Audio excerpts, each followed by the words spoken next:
I was not going to go back and take this out just to make it match the other side, because you know what? No one is gonna know. So there.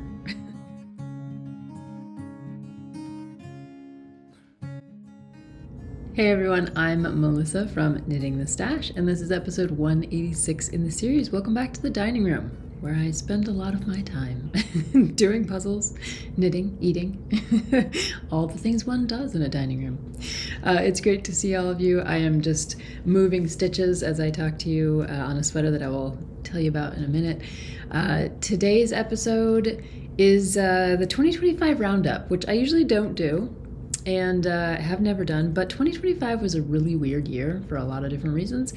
And I was looking back at the Ravelry Challenger thing that I usually do, so I thought I'd talk about 2025 as a roundup. And I'd go through all my knits from 2025 that I still have. There were also a lot of gifts that were made for other people in 2025, so I don't have them. Anyway, that's this episode. Normally this is a podcast about garment design and modification, and we are going to do some of that because I do have a finished Caeli sweater, and I have a whip on the needles that I am actively modifying because I needed to shorten the yoke. So we'll talk about those things just a little bit. If you're new, it's lovely to see you. Thanks for hanging out with me on this cast, 2025 roundup. And if you are coming back, it's always wonderful to see you. Thanks for hanging out, comments, the Saturday Zoom, all the things, all the ways we connect with each other. It's a wonderful community, and I really appreciate that you're here. So, hi. And if you are looking for me on the internets, I am Knitting the Stash just about everywhere. So that is here, obviously, on YouTube, over on Ravelry, on the blog, on Instagram, you know. Wherever you look for someone, I'm usually Knitting the Stash. And the regular website is knittingthestash.com, and that's where you can find links to everything else. So if you're looking for a central place, that's the place. It also has the Flock Farm Yarn Shop, where you can pick up some indie small batch yarn from around the US. I can't even talk today. All right, so let's do some regular knits before we do the 2025 roundup. How about that?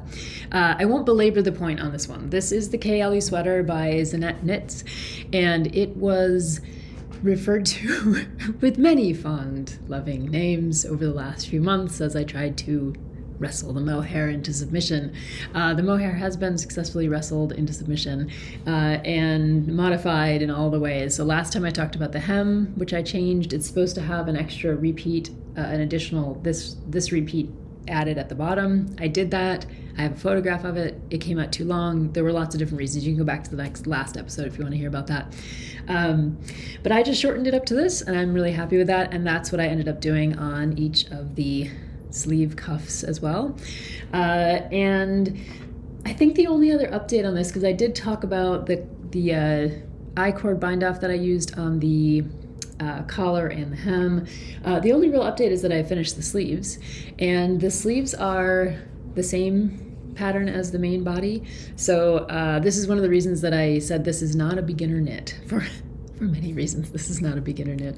I've been knitting for, oh my gosh, 15 years now, and this one I had to reknit several times to get it right. So I'm just gonna, unless you're a real intrepid beginner like I was, and I probably would have taken something like this on right when I started knitting, give it a couple years before you go for this sweater. Beautiful sweater, lovely pattern, but complicated. So you do want to figure out how to match, make sure that you're picking up the right row and working the right row of your lace and everything. Armpits, pretty good, because I did that provisional cast on. Yeah, provisional cast on in lace mohair. Yeah, good stuff. It came out beautifully. I'm not sure it's going to show up on the camera right away there, but yeah, I love the armpits.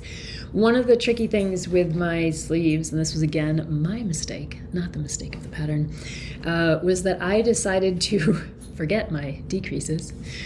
I've been working on a few sweaters lately. I think 2025, 2024, there have been some patterns where the sleeves don't get decreased. It's just kind of like these tube sleeves.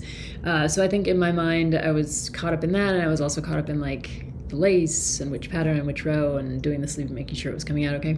Anyway, I didn't start my decreases until the actual mohair lace. I think in the pattern you're supposed to start them up in this mixed lace stuff, if I'm remembering right.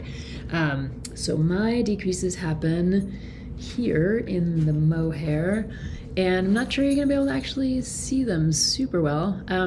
But basically what I did is I don't think that I followed her pattern.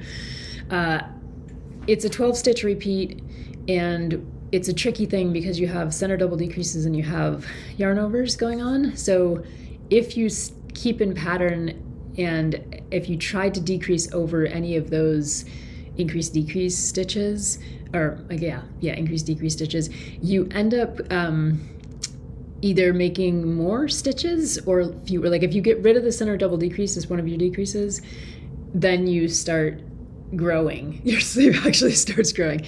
It's mind-boggling when you think about it, but it is something to think about if you're doing lace. If you do a decrease in pattern and take away a big double decrease, but you're still doing your yarn over increases, your sleeve will grow into a bell sleeve, right? On the other hand, if you take away if you're just like, I'm decreasing in pattern, and you decrease over those yarn overs, you're like, I'll just not do the yarn overs, but you're still doing the center double decrease, your sleeve will shrink amazingly fastly. So I was decreasing in pattern by going in between, working my decreases in between the increases and decreases, right? Kind of working in the relatively plain stitches in between those elements. And I think I could kind of show you on the body. So I was not, like, if I got to this point, I wouldn't reduce here and I wouldn't reduce here. I was working in these kind of like places in between. That's where I was doing my reductions for the sleeves. What ended up happening is it worked out really well, except that at the very end, I made slightly different choices for one sleeve than the other. This one I finally did just cut out this center double decrease here, and I think on the other side I was trying to look at both sleeves and mark what I was doing. This sleeve I ended up keeping. You can see I did this one better. I kept both my center double decreases all the way to the end, and I like the way this looks better. This was obviously the second sleeve I did. I was not gonna go back and take this out just to make it match the other side, because you know what? No one is gonna know. So so that was the only other mod I think I did. And I also didn't work, I think there were like a specified number of rows here for the sleeves. Not sure that I did the specified number. I just kind of worked it until I tried it on and it was about the right length to pop these cuffs on, keeping in mind that, of course, the lace mohair, just like in the body, when I do steam out the sleeves, it's going to relax a little bit and get a little bit longer. So there you go. This is Caeli by Zaneteknits. Would highly recommend it if you're really interested in a pattern that is going to absorb all of your attention and produce a beautiful object in the end. Both my son and my husband looked at this and were just like, wow, that's like the equivalent of like a wedding shirt. You know, it's like it's an amazing looking knit, and it really is relatively simple lace. It's just that you're also working all the sweater and switching yarns and switching needles and all the other stuff. That's why I wouldn't recommend it to beginners. But a lovely knit. Really well written pattern.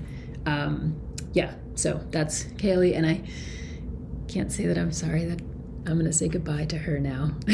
Like, it's over. Like, the knitting is done. When I finished that last sleeve, I was like, thank goodness we survived. So yeah, that is the lace masterpiece, and that was actually finished in 2026, though it took me a good chunk of 2025 to get to that. So this is kind of like a 2025 knit that just finished in the new calendar year. What's on my needles right now, I was going to show you before we do 2025, is I had planned to do the Marlin sweater, which is another lace cable-y thing. I talked about it on the last episode. Two things happened. One, I was lace exhausted, if that's a thing. I think it is, and I'm making it a thing now. And I was also really intent on using this yarn combo. This is a indie dyed yarn from my friend Megan of Ramble On Fiber Company. She also was the wonderful brains behind Old Crow Art Yarn before she changed the name. She is no longer selling yarn just like for everybody, but she was doing a special thing for a couple of friends, and I requested some yarn. So I have 3 skeins of this gorgeous yarn, and I wanted to pair it up with this beautiful mohair that Spencer got me for my birthday a couple years ago. Actually, the same time he got me this yarn for this sweater. This yarn, it's interesting. The colors of both of these are a little tricky. Like this one reads mostly blue, but it has the purple in it and is a little bit variegation. And this one is a very, very light purple. I'm not sure that I want to have a sweater that's that color, but when you put these two things together, right? This is like the mohair magic. You get this kind of muted, indie-dyed, kind of variegated look. So I'm really loving this. I wasn't sure if it would come out kind of looking like marshmallowish, but I think it's actually going to be a really pretty color for me, maybe. And I'm making the Aldous sweater by Isabell Kraemer. I was like, I need a palette cleanser, and I love Isabell, and I know that Isabell Kraemer's patterns fit me. I know that I don't have to do too many mods to them unless I want to. So Aldous it is. And right now what I'm modifying, for those of you you're like, what are you modifying? Because you're always modifying something. Well, right now I'm modifying the yoke depth is really important on this one, and the number of rows. She doesn't give you lengths so much as you have to actually work the rows. So my row gauge was off, and I need to adjust. I just wasn't sure how much I needed to adjust.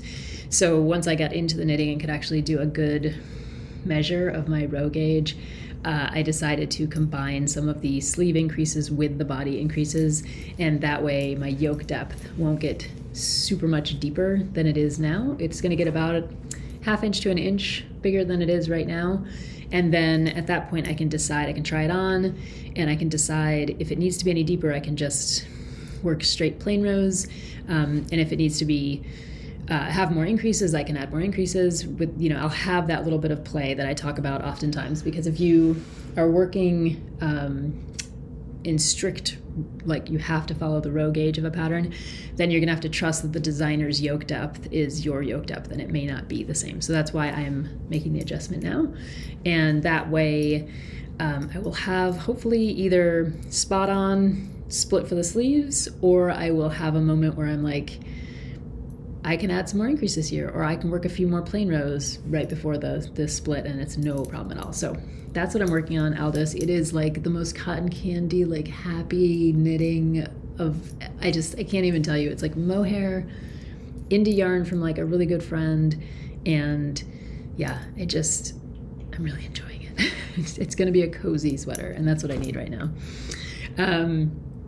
Okay, so let's talk about 2025, because I was really kind of surprised when I looked at the Ravelry thing.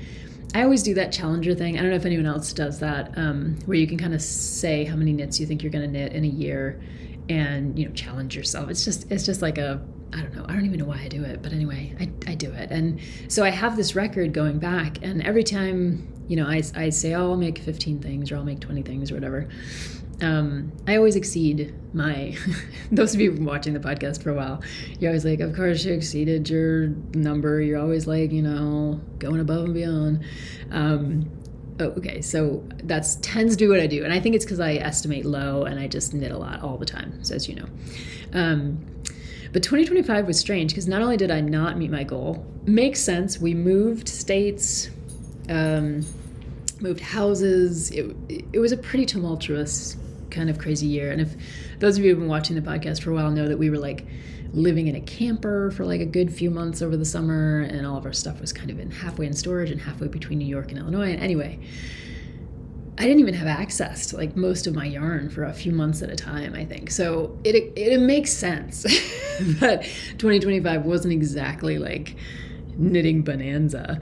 But I also looked at the projects I knit, and some of them were just strange. Like some of them were strange choices for me. Like I tend to knit things that I wear, that I like. Like this is Snadronigan by Isabell Kraemer. I have like a pie up half the sweaters that I did knit this last year, like definitely things I would wear. But there were also some weird choices made, and I think the weird choices had everything to do with moving houses, not having access to yarn, trying to use my stash, just like using whatever I had and knitting what I had where I was, kind of a thing. So I think that's what happened. But I don't know, and I thought I'd just go through the knits so that you could see them, and I could talk about whether or not I've worn them, whether I like them, whether they've just kind of sat in the bin. Yeah, so let's do it. Some of the first knits from 2020, and I'm going to be deep, like I have a bin here, so sorry, I'm going to be like doing a little Taylor Swift dive into the stage every once in a while. Some of the first knits from 2025 were when I was in, where's the other one? Hang on. Were when I was in Greece with my kid. We took a final done with college trip out there. So I had a very limited amount of yarn with me, and I was trying to kind of like use similar yarn, like not pack too much and have enough knitting to do. So I made him a hat, which was a Musselburgh hat, and it is with him, so I don't have it. And then I made this one, which is called Flying Solo, and it's like a Caeli thing. And so this was because I had extra yarn left over from my sweater that I also knit while I was in Greece. So this is some kind of indie dyed yarn. I have no idea what it is. You can look on my project pages. I'll put all the links below. Mixed with something that I picked up in Greece, which was really soft. And I'm sorry, I have no yarn information for you on that one. This is the sweater that I knit in Greece, and this one was, which one is this called? Isabell. This is another Isabell Kraemer pattern, and I knit this one. I'm sorry, it's been folded up because it's been in my stash. This is one of the ones I haven't worn. I'm not sure why. It would be an excellent base layer. Like, you know how everybody's wearing those merino base layers, and I have one on, in fact, right now. I could be wearing this instead because that's functionally what it is. It's like a base layer. And you can see kind of why. It's a very simple knit, kind of very, thin, knit out of Hippie Yarns, which is a Spanish indie dyer. I had 3 skeins of her yarn in my stash, and so I just took them with me to Greece and knit up this sweater. So yeah, this one is, sorry about the light. I know I'm on a different camera today and everything, but I just figured I'd come hang out with y'all, so we're living with it. So this is Isabell Kraemer, and I did have to swap skeins, like do the, because I is an indie dyer, so I didn't want to like just have it like chunky yarn lines, color lines through the sweater, so I did, I think it was helically knit or something like that. And then this is the extra piece that I also ended up having time to knit while I was in Greece. So those two, I have not worn either of them, but they were really fun. It was great to have something simple to knit while I was traveling. Loved that, loved the combination of the yarns, being able to work on the sweater and then pick up 1 skein of yarn in Greece and be able to knit a kind of Caeli thing. Just, what do they call it? Popcorn, potato chip knitting? Just knitting to knit for knit's sake, because you need something to do when you're on a train or a plane or whatever. So that was two of the first things I knit. I then started making some other strange yarn choices. So let's just jump into some of this stuff. This was early in the year as well. This is the Vaka vest. This was out of a Len magazine. Was it the Finnish Knits one? I can't remember. I have to look at my project pages. Again, I'll link everything below. Vaka vest, beautifully done. I mean, look at the way that V-neck just drops in perfectly. Love that. Like, that styling detail is kind of amazing. The overall, the basket weave pattern all over texture, very cool. It has the side cable and the split hem. I mean, the detailing on this is really beautiful. Look at that. I'm looking at it again with fresh eyes and I'm thinking that's kind of cool. This is not something I would ever wear. No, just no. I thought I might wear it over, a button-up shirt or something like that. And if it were in a different color, maybe, but I don't think I'll ever wear this. So it's weird. It's weird that I made it, but I just saw it and I thought, oh, that could be a really good layering piece for like work or something. I think that's what I was thinking. Again, it has fold lines because it's been in the pack, in the bin since I made it. It's not really something that I wear. Now, the other thing I knit from that same Len magazine issue, which I think was Finnish Knits, I feel like that's what it was the beautiful shorts. These are what are they called? Are they called Helio. That's what they were. Hilo, Hielo. Hilo? These were fun. I love these. I need to put the band in them. This is also the year of not finishing things. Like, I was looking at my knits and realizing, the cowl still has it just needs its ends woven in, and then I could wear it, and I should put that in rotation because it's a really great cowl. It was the year of not finishing things. So this one, I just noticed I didn't ever put the elastic in. There's space for the elastic. All I have to do is pop it in. I think I even bought the elastic, a big wide band of elastic. And I just didn't finish them in that way. They do fit, and I can wear them just like this. They're super fun, really adorable. I knit this out of, I think it was a farm. One of them's a farm yarn, like an indie dyer farm yarn, maybe Feederbrook Farms, something like that. And I just love the color combo. I love the kind of green with the purple, and then same on the hem of the the little pant legs. I love these. I want to wear them, but I just need to do the elastic and put them in circulation. Weird knits of 2025. Here we go. So that was Hielo, Hielo shorts.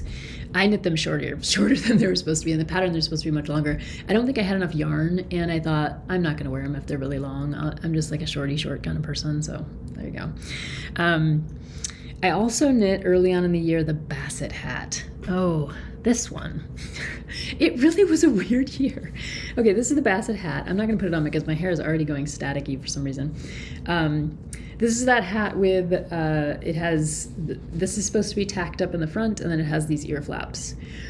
But I was very unhappy with the way the finishing worked out on this one. And I just need to go back and modify the pattern quite a bit, but that is going to take a lot of time to take out this turned hem, which is all sewn in.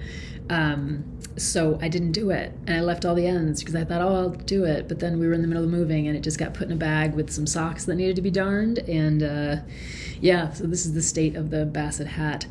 What I should do is just finish it and send it, and I bet the grandkids would love it. Maybe I should just do that. I don't know. But it was a weird choice. I wanted a hat with ear flaps. This must have been in the middle of winter last year. And I was like, the Basset hat will be cool. And the construction of this was really neat. It was a very neat thing to knit. It has a very cool construction. And it was pretty quick. It should have been finished, but it wasn't. So we'll chalk it up to 2025 and let that go. Then I was knitting the Lumen scarf for a very long time last year because it was my background knit. This was from what is the Japanese knitting magazine? Cannot think of it. I can see it in my head. Anyway, beautiful. I'll put all the info below. This is Lumen's, I think it's Fiona Alice pattern, I think. Beautiful pattern, lovely yarn. I used a Mad Tosh and something else. They're indie, what do you call it? Single ply yarns. This is a cool scarf. I mean, you knit it in the round, so it's very easy. Double thick, has this beautiful color work all the way along, and then you switch to the texture, which matches the color work for the ends. Beautiful scarf. Love this one. Gonna get this one in circulation. Actually, I need to kind of now because I've been walking to campus and it's been very, very cold. So this one's going in the box for this winter. I'm very happy about that one. And then there was, let's see, am I on the right? I think this is a Hikasa. That's what this one's called. This one was out of another Len magazine, not Finished Knits, but the other one. Anyway, I'll put the info below. I think it's pronounced Hikasa, Hiekassa, and you all will remember this one. Very simple knit. I ended up putting, I think it even maybe had an I-cord on the bottom, but it has these details. So the cuffs have this really adorable little pattern that looks like embroidery, and the collar has the same really adorable little embroidery. It's a turned collar. My problem with this sweater, it's knit out of the New Zealand yarn skeins, which I absolutely love, and you can't get it anymore, which is a problem because of all the tariffs and everything. But the problem with this one is that I didn't do the collar right. So the collar should be tighter and more like a little crew neck. And mine ended up a little bit more like a boat neck. And when you do a big boat neck with the turned collar like this, it ends up sitting a little bit funny on me. So it hasn't been my favorite sweater. Even though it's warm, it's soft, it's knit out of this yarn that I love. I should probably just put it on and just deal with it, or, cut out the collar and start over, or just deal with it. It looks a little Elizabethan when I wear it, and I talked about that on the podcast. So that one was another one that was like, I was knitting it out of stash yarn, and a lot of these I was kind of feeling, if not rushed, then kind of just out of sorts, because I was never in the kind of right frame of mind. Like my brain would be going in every direction, dealing with 10 different things, like moving and setting up houses and dealing with stuff. And so when I got to the knitting, it wasn't like I had my whole brain into it. Like, okay, I'm going to look at the collar and realize that it's going to end up being sitting too wide on my shoulders, right? These are things that I talk to you all about all the time. They're things I usually pay attention to.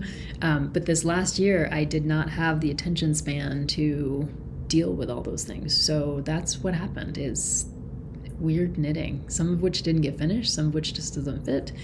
Or it's not that it doesn't fit, it's not the right kind of style.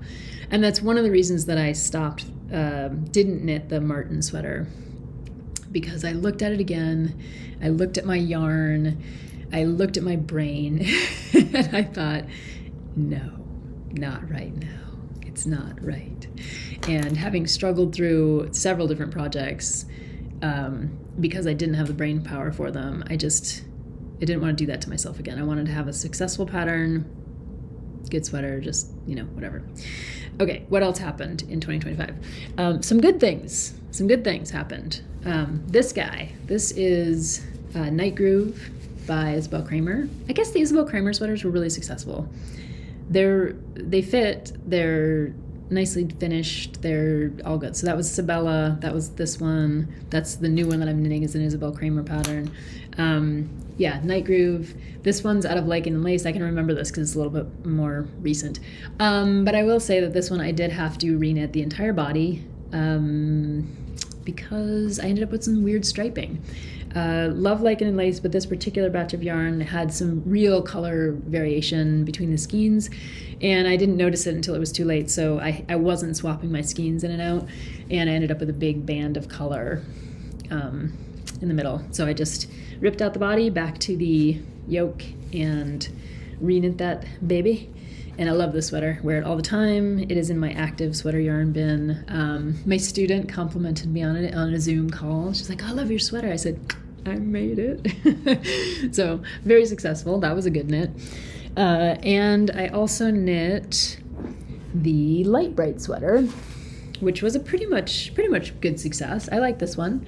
This is a woolen pine design, and I just got the kit for this one. I think I told you all.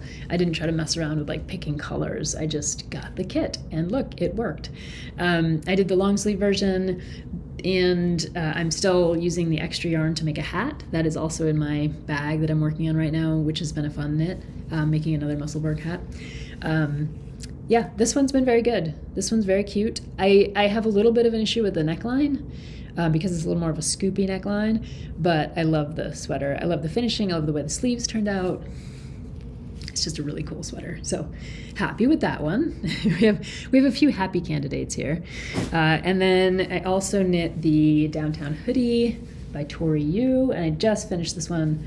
This has got the cute little hood on the back. Just talked about this one on, I think, the last podcast. So this one hasn't had time to be in circulation very much yet. But I do like it. I love that I did the little details of the stripes in this particularly kind of like subtle color.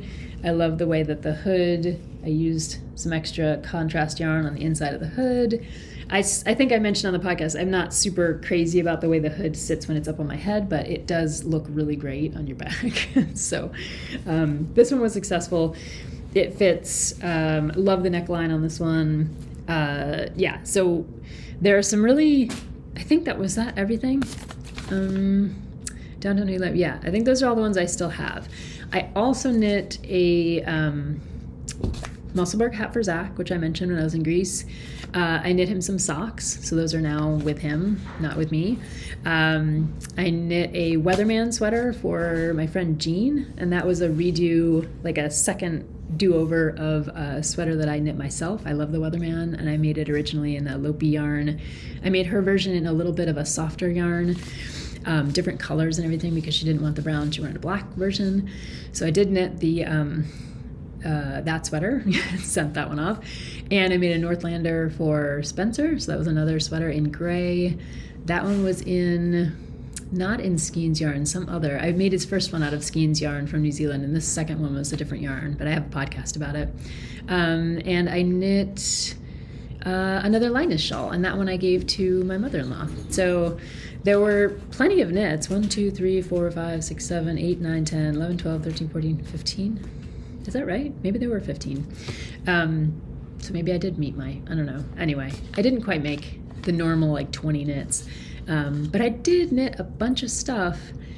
Half of it was like super successful, like loving, I love this stuff. A few of those sweaters are wonderful. And the sweaters that I gifted, I know, fit the people and they are really happy with them.